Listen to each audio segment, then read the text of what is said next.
तीनों नवनिर्वाचित विधायकों को शपथ दिलाने के बाद विधानसभा अध्यक्ष कुलदीप सिंह पठानिया ने कहा कि अगस्त माह के अंतिम सप्ताह में विधानसभा का मानसून सत्र हो सकता है। कल से 9 के अलावा 26 नए विधायकों की विधानसभा में ट्रेनिंग रखी गई है। भाजपा के 9 सदस्यों पर विधानसभा में अनुशासनहीनता की कार्रवाई पर उन्होंने कहा कि ये विधानसभा सदन का विषय है और सत्र के दौरान ही इस पर कोई निर्णय लिया जाएगा। इस मौके पर मुख्यमंत्री सुखविंदर सिंह सुक्खू ने कहा कि भाजपा ने जो षड्यंत्र रचा था उसका जवाब जनता ने दे दिया है। भाजपा को अब चुपचाप विपक्ष की सकारात्मक भूमिका निभानी चाहिए। उन्होंने कहा कि भाजपा की कारगुजारियों के चलते हिमाचल में विकास के 4 महीने खराब हो गए हैं। वहीं विपक्ष के नेता जयराम ठाकुर ने कहा कि विपक्ष 25 से 28 हो गया है, जबकि कांग्रेस 40 का आंकड़ा पार नहीं कर पाई है। सुक्खू सरकार ने चुनावों में जमकर सत्ता का दुरुपयोग किया है, बावजूद इसके लोकसभा की एक भी सीट वो नहीं जीत पाए। उन्होंने कहा कि भाजपा ने राज्यसभा की एक सीट भी कांग्रेस से छीनी है और उपचुनाव के बाद भाजपा की स्थिति मजबूत हुई है। वहीं देहरा से विधायक बनी कमलेश ठाकुर ने कहा कि उनकी नहीं बल्कि देहरा की जनता की ये जीत है और उन्हीं की ये शपथ है। हमीरपुर से नवनिर्वाचित भाजपा विधायक आशीष शर्मा ने कहा कि कांग्रेस सरकार ने हमीरपुर में पिछले 1.5 साल में कोई भी विकास का काम नहीं करवाया और उनके ऊपर झूठे मुकदमे बनाए। वहीं नालागढ़ से कांग्रेस विधायक बने हरदीप सिंह बावा ने नालागढ़ की जनता का आभार व्यक्त किया।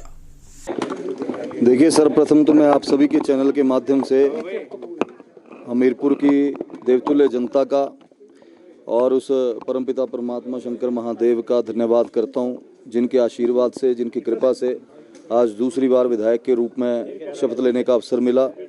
विपरीत परिस्थितियों के बावजूद हमीरपुर विधानसभा क्षेत्र की देवतुल्य जनता ने मुझे अपना आशीर्वाद दिया, अपना सौभाग्य समझता हूं। आने वाले समय में और विशेष रूप से भारतीय जनता पार्टी के शीर्ष नेतृत्व का, प्रदेश के शीर्ष नेतृत्व का मैं धन्यवाद करता हूं, जिन्होंने मुझ पर विश्वास जताया और मुझे पार्टी से प्रत्याशी के रूप में उतारा। और हमीरपुर की जनता की कृपा से हमीरपुर विधानसभा क्षेत्र की सीट जो है वो भारतीय जनता पार्टी को मिली। सर, अब क्या लगता है कि आपके विकास के कार्य जो वहाँ रुके हुए थे, अब क्या वो शुरू हो पाएंगे? देखिए, पिछले 18 महीने में तो विकास के कार्य हुए नहीं। प्रदेश में हमीरपुर विधानसभा क्षेत्र से हूँ, हमीरपुर जिले से हूँ, मुख्यमंत्री जी का गृह जिला है, वहाँ पे ही किसी प्रकार के कोई भी विकास के कार्य ना चले हुए हैं। और यही कारण रहे शायद जो भी पिछला घटनाक्रम रहा है कि जिस तरह से भी ये हुआ है। मैं पहले भी अपने हर वक्तव्य में ये चीज़ रख चुका हूँ और मुझे पूर्ण विश्वास है कि अब जोर शोर से विधानसभा अभी आने वाली है 20 महीने भर में, उसके बीच में अपने विधानसभा क्षेत्र के मुद्दों को रखेंगे। जो भी वहाँ पे कार्य होने हैं उनको जोर शोर से रखा जाएगा। पहले तो ये पहली दफ़ा हुआ है कि इंडिपेंडेंट विधायकों को सरकार ने साथ में नहीं रखा है, नहीं लेके चले विश्वास के साथ। अदरवाइज़ ऐसा कभी ज़रूरत ना पड़ती इतना बड़ा डिसीजन लेने के लिए। और अगर ये लिया गया तो अपनी जनता के लिए लिया गया है। और आज केंद्र में भी भारतीय जनता पार्टी की सरकार है। जो पंचायत लेवल के काम होंगे, जो भी विकास के कार्य होंगे, हमारे MP अनुराग जी हैं, हर्ष महाजन जी राज्यसभा के मेंबर हैं, उनसे भी सहयोग की हम पूरी प्रार्थना करेंगे। और हमें पूर्ण विश्वास है, आदरणीय नड्डा जी भी केंद्र में मंत्री हैं, कि पूरा उन्होंने आश्वासन भी दिया है, विश्वास भी जताया कि जो केंद्र से होगा उसके लिए भी बजट वहां से लेके आएंगे और अपने क्षेत्र का विकास करवाएंगे। आपके घर के आसपास भी तोड़फोड़ हुई इलेक्शन के दौरान, उस पर क्या कहना चाहेंगे? देखिए, मैं तो सिर्फ एक ही बात कहूँगा, चुनावों के समय की घटनाएं हैं और अंत भला सो भला। तो जब चीज़ें सारी की सारी वो जनता ने जवाब दे चुकी है, और जनता ने वोट के माध्यम से जवाब दिया है। जनता ने जो दुष्प्रचार है, जो षड्यंत्र रचे गए हैं, उन सब चीज़ों को नकारा है और जनता ने चुन के यहाँ पे भेजा है। तो मैं समझता हूँ इससे बड़ा जवाब कोई नहीं है। धन्यवाद। देखिए, केंद्र के बजट से तो जो सभी राज्यों को मिलता, केंद्र का अपना तो आय होती नहीं, ये टैक्स तो आप ही लोगों का होता है। हम चाहेंगे कि हमें योजनाएं मिले और इस योजनाओं के तहत आम लोगों का हम विकास कर सके। हमारी सरकार आम लोगों की सरकार है, जनता की सरकार है, किसान की सरकार है, महिलाओं के सम्मान की सरकार है, युवाओं को रोजगार देने की सरकार है। मैं एक बात और बताना चाहूँगा, कोई भी परिस्थिति रही हो, कोई भी चुनौती रही हो, हमारी सरकार ने पिछले 18 महीने में 28,000 सरकारी क्षेत्र में रोजगार के अवसर पैदा किए। भारतीय जनता पार्टी ने 5 साल में 20,000 रोजगार के क्षेत्र पैदा किए और महज मैं ये कहना चाहता हूँ कि उसमें से भी आधे जो रोजगार के अवसर थे वो हाई कोर्ट के चक्कर काट रहे थे, सुप्रीम कोर्ट के चक्कर काट रहे थे।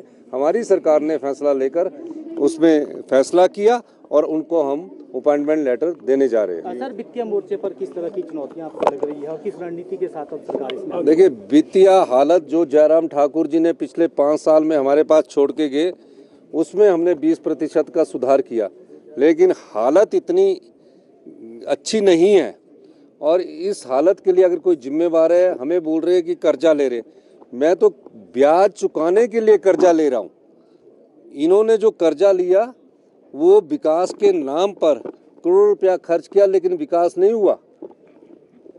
इनके जो जनमंच लगता था उस पर ही करोड़ रुपया खर्च हो जाता था, लेकिन हम कर्जे की किस्त चुकाने के लिए कर्जा ले रहे हैं और हमारी अर्थव्यवस्था में जो सुधार के संकेत मिले हैं, ये भविष्य में आत्मनिर्भर हिमाचल की नींव रखेंगे। धन्यवाद। किन जिम्मेदारियों के साथ, किन मुद्दों के साथ आगे भी और लोगों की समस्याओं जी, मैं आज ओथ यहाँ पे विधानसभा परिसर में हुई है। मैं अपनी नालागढ़ क्षेत्र की जनता का बहुत बहुत धन्यवाद करता हूँ, जिन्होंने मुझे आशीर्वाद दिया और मुझे मौका दिया कि मैं अपने आप को साबित कर सकूं और अपने इलाका नालागढ़ की सेवा कर सकूं। उसके लिए मैं अपने इलाका वासियों का बहुत बहुत धन्यवाद करता हूं। इसके साथ साथ हमारी पार्टी के सभी नेताओं का, हमारे माननीय मुख्यमंत्री सुखविंदर सिंह सुक्खू जी का, हमारी पार्टी के अध्यक्षा श्रीमती रानी प्रतिभा सिंह जी का, उप मुख्यमंत्री मुकेश जी का और पार्टी के सभी हमारे नेताओं का और हमारी कांग्रेस पार्टी के नालागढ़ के कार्यकर्ताओं का, जिनकी वजह से आज ये जीत जो है वो मुनासिब हुई है और मुझे जो है विधानसभा पहुंचने का मौका मिला है। बाबा जी, आप इंडस्ट्रियल एरिया को रिप्रेजेंट करते हैं और वहाँ पर लॉ एंड ऑर्डर सबसे बड़ी चुनौती है, किस तरीके से मेंटेन करें? जी, बात सही है। हम लोग क्योंकि not only industry area but हमारे साथ पंजाब का बॉर्डर है, 4 से 5 बॉर्डर जो है हमारे साथ पंजाब की सीमा के साथ लगते हैं। श्री अनंतपुर साहिब कॉन्स्टिट्यूंसी और रोपड़ कॉन्स्टिट्यूंसी जो है हमारे साथ लगती है और लॉ एंड ऑर्डर जो है वो शुरू से ही एक इशू रहा है। हालांकि BBN बद्दी बूटीवाला नालागढ़ जो है वो एक पुलिस डिस्ट्रिक्ट है, पर फिर भी पुलिस का अभाव है, पुलिस की कमी है, जिसकी वजह से जो है क्रॉस बॉर्डर जो है हमारे वहाँ लॉ एंड ऑर्डर का इशू रहता है।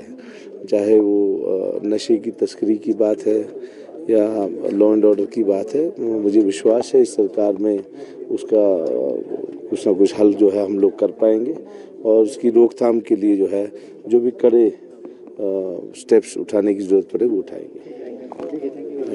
बनी है और ये पहला मौका भी है जब आप अपने पति के साथ सदन में होंगे। जी। तो आज मैं 22 जुलाई 2024 को विधानसभा में एंटर हुई हूँ और मैं सबसे पहले देहरा के क्षेत्र जो कि मेरा मायका भी है, भाई बहन है मेरे सारे, मैं सबका उनका बहुत बहुत धन्यवाद करती हूँ। और इस बधाई के पात्र वो सबसे पहले मेरे से पहले वो है। आज मैं नहीं पहुँची, आज देहरा पहुँचा विधानसभा में, क्योंकि 25 साल से कोई भी कांग्रेस का मेंबर जो है यहाँ पर विधानसभा के अंदर पटल के अंदर नहीं पहुँचा था, तो आज देहरा पहुँचा है। प्राथमिकताएं क्या रहेंगी? कई समस्या रही है पानी को लेकर। Thank you. क्या कहेंगे, क्योंकि आपके 30 से बड़े हैं, 28 हो गए हैं, 25। आज जिन 3 विधायकों की शपथ हुई है, मैं उनको बधाई भी देता हूँ, शुभकामनाएं देता हूँ और चुने हुए प्रतिनिधि के नाते उनके ऊपर जो दायित्व है उसका निर्वहन वो ईमानदारी के साथ करेंगे, जनता की सेवा करेंगे, ऐसा मुझे पूरा भरोसा है। लेकिन अब की बार इस सारे दौर में अगर हम देखें, जो कांग्रेस पार्टी बहुत जश्न मनाई जा रही है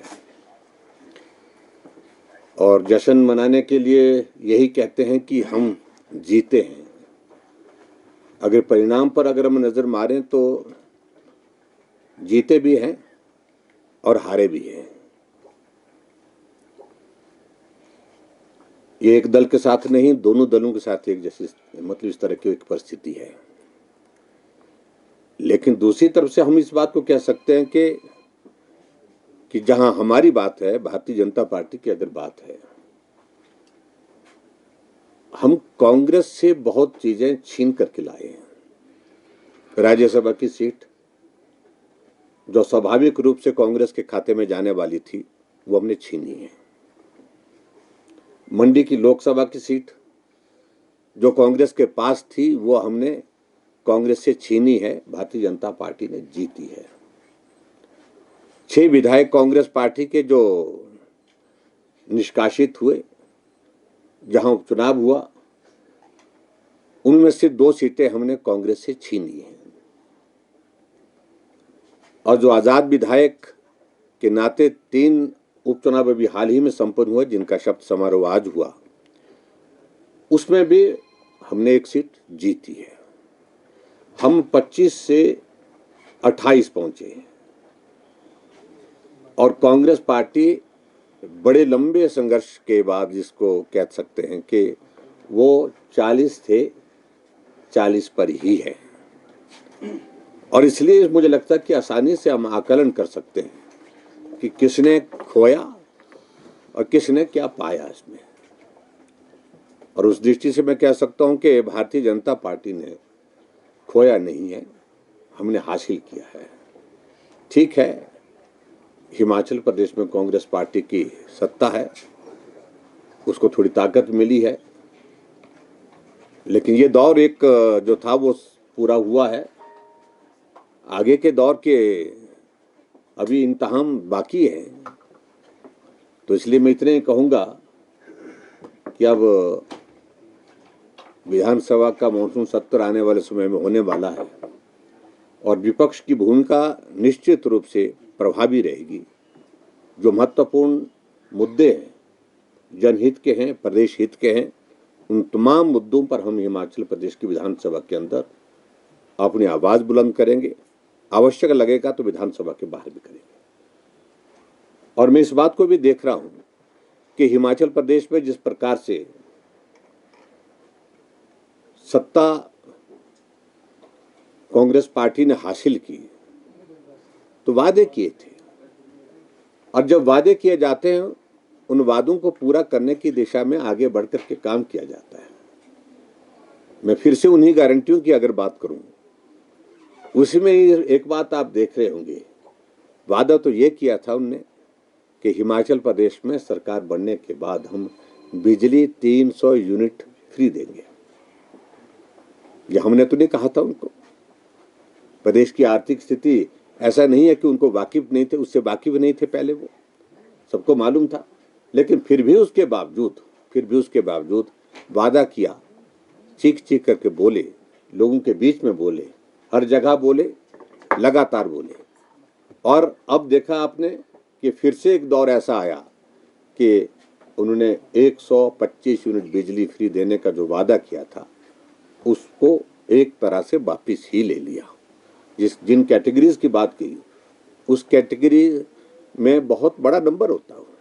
तो इसलिए मैं सिर्फ इतने कहूँगा कि अगर ये आर्थिक स्थिति और सारी चीज़ों को लेकर के अगर चिंतन मंथन करना चाहिए तो कांग्रेस पार्टी को सत्ता में आने से पहले जो वादे करने थे, उस पर सोचना चाहिए था कि ये वादे हम नहीं कर सकते। बाकी की सारी चीज़ें अभी ज्यों की त्यों पड़ी है। और हिमाचल प्रदेश में जो दौर आज की तारीख में चल रहा है, चाहे वो बेरोजगारों की जो नौकरी की बात है, बेरोजगार पिछले 18-19 महीने से इंतज़ार कर रहे हैं, जो एग्ज़ाम दे के रखे हैं, उनके परिणाम लंबित हैं, अभी तक निकले नहीं, और नई पोस्टों को निकालने की तो बात छोड़िए। और इसके अतिरिक्त जो विशेष तौर से इस दौर में, इस चुनाव के दौर में हमने देखा है कि ये 3 उपचुनाव कांग्रेस पार्टी ने नहीं जीते। ये 3 उपचुनाव अगर जीते हैं तो ये सत्ता के दबाव में, सत्ता के व्यापक प्रभाव में जीतने में वो सफल हुए हैं। कहीं यही चुनाव अगर लोकसभा के चुनाव के साथ हो गए होते, जब 6 उपचुनाव भी हुए थे उसके साथ होते, तो परिणाम अलग तरह के होते हैं। लेकिन फिर भी उसके बावजूद लोकतंत्र है, हम अब जनादेश का सम्मान करते हैं। मैं सिर्फ इतना ही कहूँगा कि ये दौर आते रहते हैं, कुछ दौर बीते हैं, कुछ दौर बाकी होंगे, आगे बढ़ कर के काम करेंगे।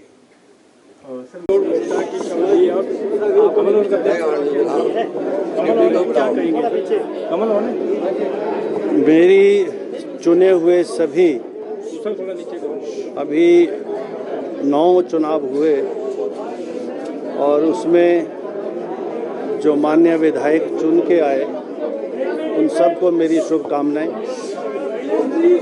और बधाई। मेरी ओर से सभी को पूर्ण सहयोग सदन में मिलेगा और मुझे उम्मीद है कि सभी जो नए विधायक चुने हैं अभी बाई इलेक्शंस में, अभी 3 जो है श्रीमती कमलेश जी, श्री हरदीप जी, श्री आशीष जी, जिनकी शपथ अभी हुई है और 6 की इससे पहले हुई, उन सबको मेरी शुभकामनाएं हैं और मैं अपनी ओर से उनको विश्वास दिलाना चाहूँगा कि जो भी विषय वो उठाएंगे, चाहे वो चुनाव क्षेत्र से मुतल्लिक हों, चाहे प्रदेश से मुतल्लिक हों, उन सब विषयों को चर्चा में इस मान्य सदन में लाया जाएगा ताकि जो हिमाचल प्रदेश की जनता ने बाय इलेक्शन के माध्यम से अपना निर्णय देकर एक बार फिर से जो वर्तमान सरकार है उसको काम करने का मौका दिया है और वो सरकार अपने काम में सफल होगी, ऐसी मुझे पूरी उम्मीद है। सर, पहली बार इतिहास में ऐसा हुआ कि मुख्यमंत्री और मुख्यमंत्री की जो पत्नी हो विधानसभा के अंदर एक साथ दिखाई देंगे। अब ये संयोग की बात है और ये पहली बार है और आपको पता है कि चुनाव में तो चाहे मुख्यमंत्री की पत्नी हो चाहे बेटा हो, वो तो जनता से विश्वास हासिल कर ही चुनाव जो है जीता जाता है। तो जनता ने उनके प्रति विश्वास प्रकट किया है और मुझे उम्मीद है कि वो अपनी उस जिम्मेवारी को निभाएंगी और देहरा जो चुनाव क्षेत्र है उसके विकास में अपना योगदान देकर जो जनता की आशाएं हैं, आकांक्षाएं हैं, उसके अनुरूप जो है वो उतरेंगी, ऐसा मुझे पूर्ण विश्वास है।